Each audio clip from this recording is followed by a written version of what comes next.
Imagine returning home from the military, trying to live a normal life, but every night you have the exact same terrifying nightmare. Tex wasn't just having bad dreams. He was suffering from total amnesia about his time in the service. And he wasn't alone. This isn't a scary campfire story. It is the documented reality of the United States government's top-secret quest to conquer the human mind. Welcome back to Forgotten Mysteries.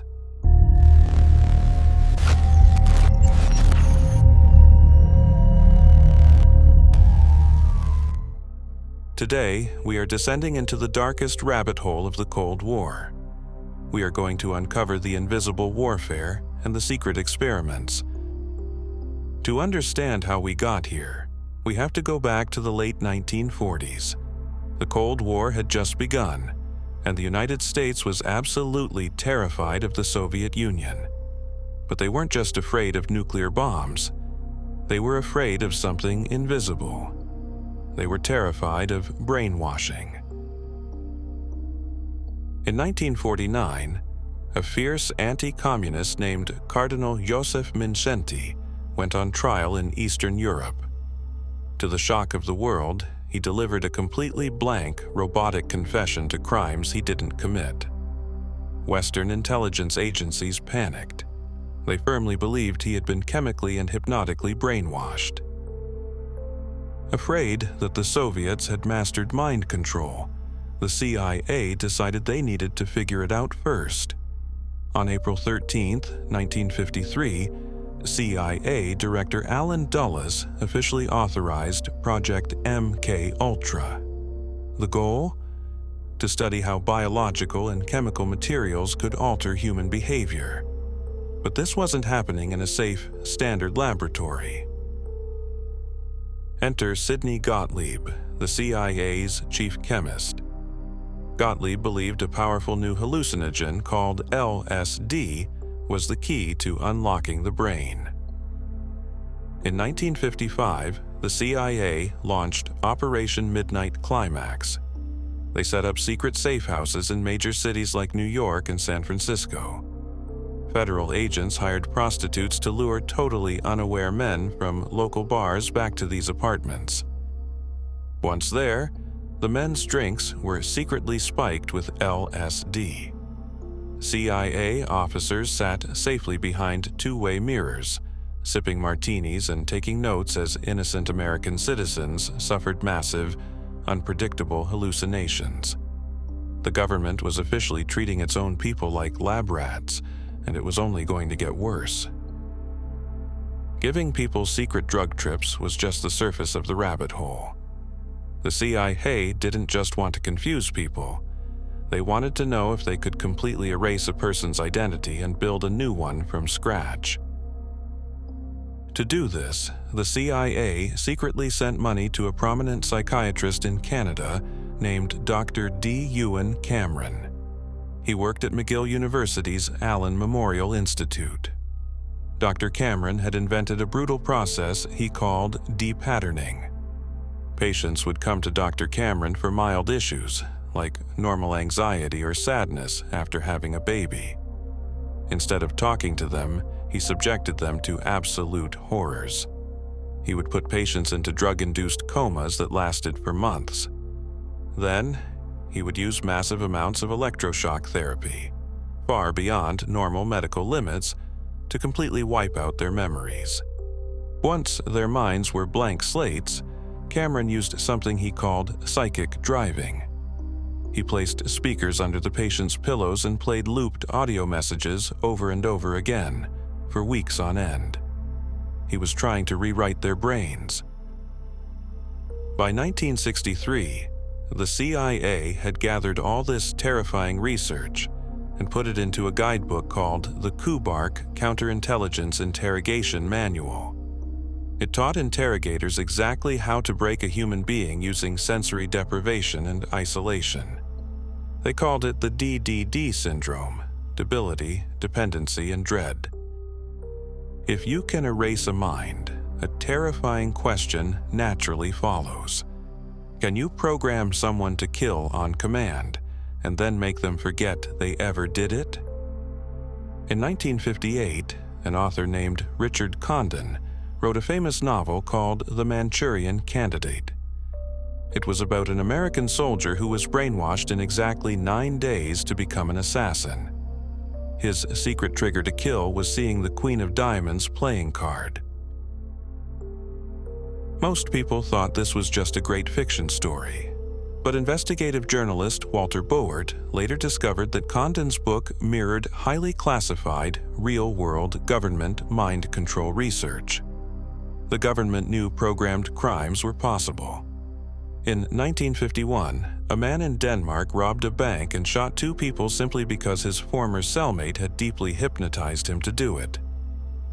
This brings us to one of the most debated mysteries in American history.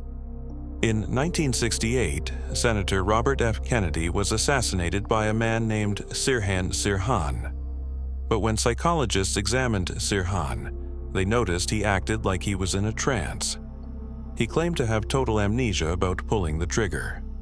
To this day, researchers argue that Sirhan Sirhan was a real-life Manchurian Candidate, a programmed assassin activated by a specific trigger, taking the fall while the real conspirators got away. Even the scientists working on these programs weren't safe. Dr. Frank Olson was an Army biological weapons expert. In 1953, the CIA secretly slipped LSD into his drink at a work retreat. Days later, Olson plummeted to his death from a 10th-floor hotel window in New York. The government called it a terrible suicide caused by the drugs. But years later, when his body was examined again, forensic experts found blunt force trauma that happened before he fell. Many believe Dr. Olson felt guilty about the horrible things the military was doing, and the CIA threw him out that window to protect their secrets. As the 1960s rolled around, the CIA realized that using LSD and drugs was too messy and unpredictable. So they moved deeper into the rabbit hole, exploring something far more advanced and completely invisible: electromagnetic mind control. It started with the Moscow signal. For years, the Soviet Union had been secretly blasting the upper floors of the United States Embassy in Moscow with invisible microwave radiation. At first, the US government told the public it was just the Soviets trying to listen in on conversations. But behind closed doors, they were terrified. A scientist recruited by the CIA deduced that the microwaves were actually designed to mess with the diplomats' brains and change their behavior. To figure out how it worked, the US military launched Project Pandora. They locked monkeys inside heavily shielded rooms called anechoic chambers and zapped them with the exact same microwaves used in Moscow. They discovered that the radiation severely disrupted the monkeys' nervous systems. Then, in 1961, an American neuroscientist named Alan H. Frey made a chilling discovery. He proved the Frey effect, showing that human beings could actually hear pulsed microwaves buzzing directly inside their heads without wearing any headphones or receivers. If you could beam voices into someone's head or use invisible waves to make them dizzy and confused, you would have the ultimate secret weapon. This isn't just old history. Many researchers look at modern events, like Havana Syndrome, where US diplomats today suddenly suffer brain injuries and vertigo from unknown sources, and wonder, is this the evolved technology of Project Pandora? We have finally reached the bottom of the rabbit hole. It is dark, highly debated, and absolutely terrifying. It's known as the theory of Project Monarch. According to this theory, the government took Dr. Cameron's brutal depatterning ideas and applied them to children.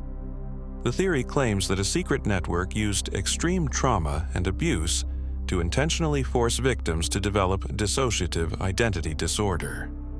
By shattering a person's mind into separate pieces, they could program distinct hidden personalities. One personality might be an ordinary citizen, while another, triggered by a secret word or image, could be an assassin or a spy, with the main personality having no memory of what happened. Can we prove Project Monarch existed? No, because in 1973, as the government was being investigated for the Watergate scandal, CIA Director Richard Helms panicked. He ordered the systematic and total destruction of all MKUltra files.